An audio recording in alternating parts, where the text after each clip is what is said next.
Welcome to the History of North America. I'm Mark Vinette. The glorious era that was Tudor England helped shape the early exploration and colonization of the North American continent.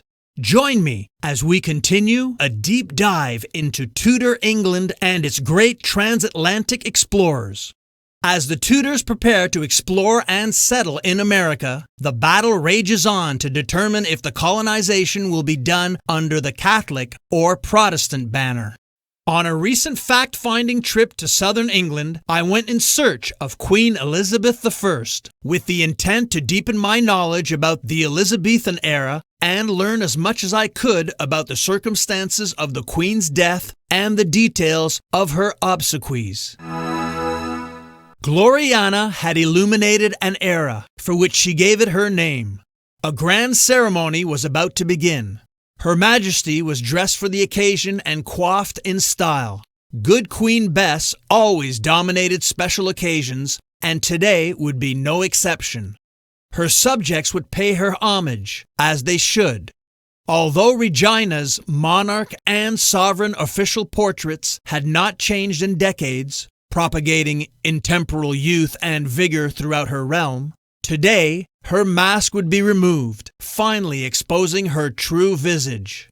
Anyone who was anyone in the kingdom was present.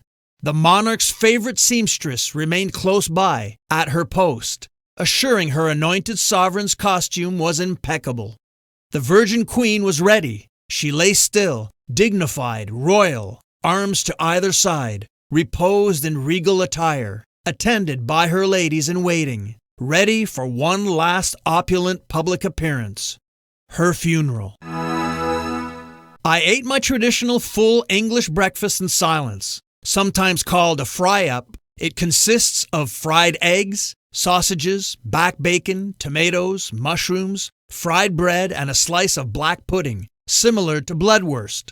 It is accompanied by tea or coffee and hot buttered toasts.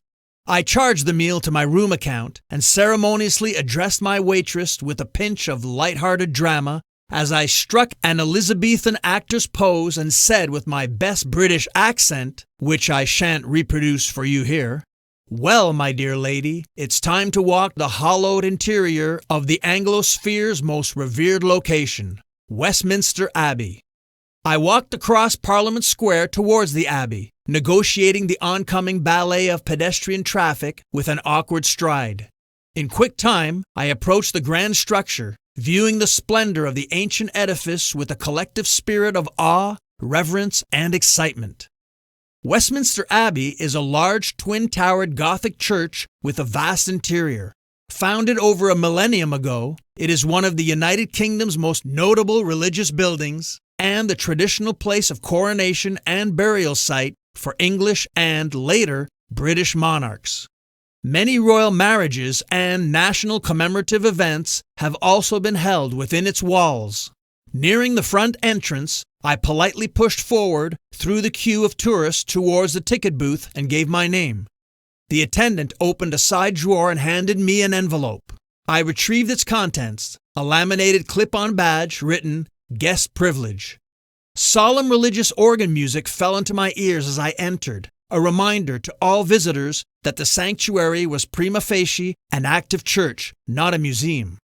I walked down the nave and across the transept towards the apse, taking each step in silence, head turning this way and that to capture as much as possible of the rich architecture, marble carvings, sculptures, paintings, tapestries, ornaments, decorations, and religious icons. My walk through the Abbey was done in a straight line with no detours, turns, wanderings, or stops, as tempting as it may have been. I followed a planned route, past brass gates and up a flight of stairs into the magnificent Henry VII Chapel, a large lady chapel devoted to the Virgin Mary at the far eastern end of the Abbey, paid for by the last testament of the first Tudor king. The structure of the chapel is a three-aisled nave composed of 4 bays. The apse of the sanctuary contains the altar, and behind that, the tombs of Henry VII and his wife. The chapel is built in a very late perpendicular Gothic style and is noted for its pendant fan vault ceiling.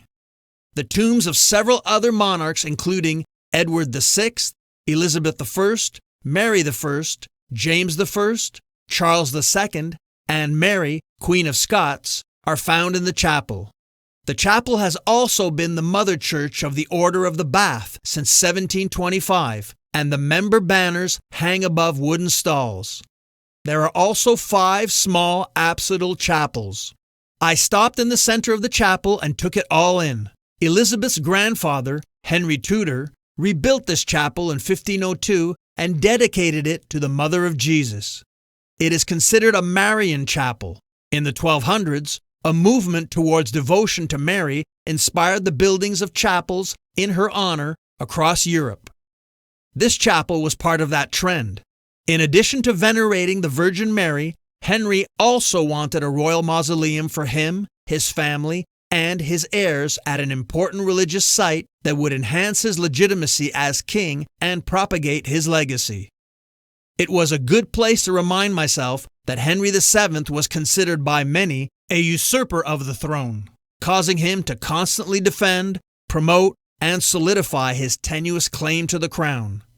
Over 30 royals and nobles are interred in this chapel, including Henry VII himself, Mary Queen of Scots, and her son, King James, and Henry VIII's children, Edward, Mary, and Elizabeth.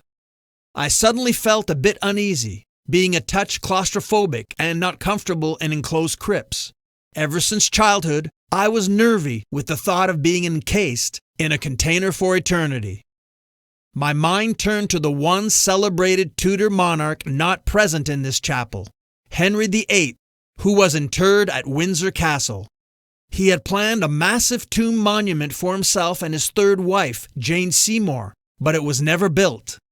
Ironically, this lion of a king, who embodied absolute power, grandeur, extravagance, and opulence, lies in a plain vault in the castle's St. George's Chapel, marked only by a simple marble slab. As for Gloriana, the Rose of England, Queen Elizabeth, I moved to the north aisle of the chapel towards a large marble structure. I directed my sight to the royal effigy's face atop an above-ground stone vault, then set my eyes on the Queen's splendid dress. This structure was the grand monument of sister queens, Mary and Elizabeth Tudor. Known as the Virgin Queen, the colony of Virginia along the eastern coast of the United States was named after her.